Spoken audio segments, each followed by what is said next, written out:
Welcome to our FANS Wethu TV. It's the MTN 8, Orlando Pirates 5, Sekhukhune 0. I'm joined by Maxwell Zikhali. What did you think about today's game? My brother, I've been saying this thing to you.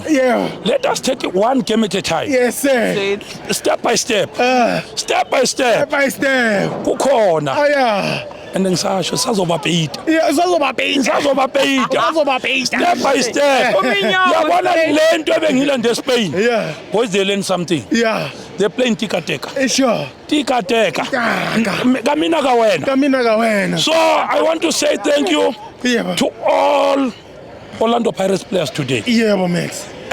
It shows ukuthi mfowethu mina ngizoyibeka kanje ukuthi mawathola unokwatshela hlile shaya ungamyeki shaya mawathola unokwatshela hlile shaya.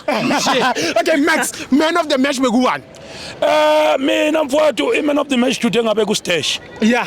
We controlile midfield. Yes, sir. Wayibulala nje Sekhukhune. Yes, sir. And I'm so sorry Sekhukhune to say this. Yes, sir. Ngidliswe ngabangani benu. Awani. Hey, onda abayikhonjwa. Naba phela bomzana abasheya. Yibona babulalisa Sekhukhune esifela izona zabanye abantu. Yo, Max, ngicela ukubuza ke next round ye MTN 8 ufuna bani?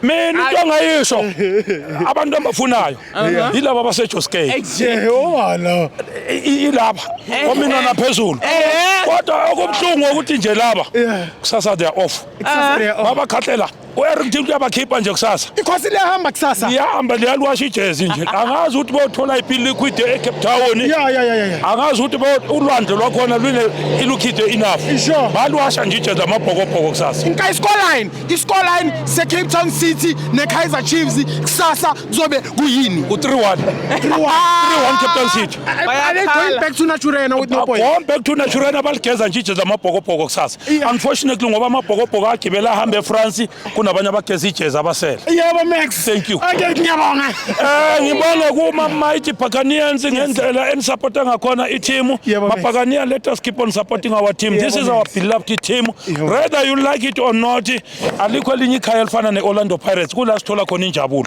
ngiyabonga Max.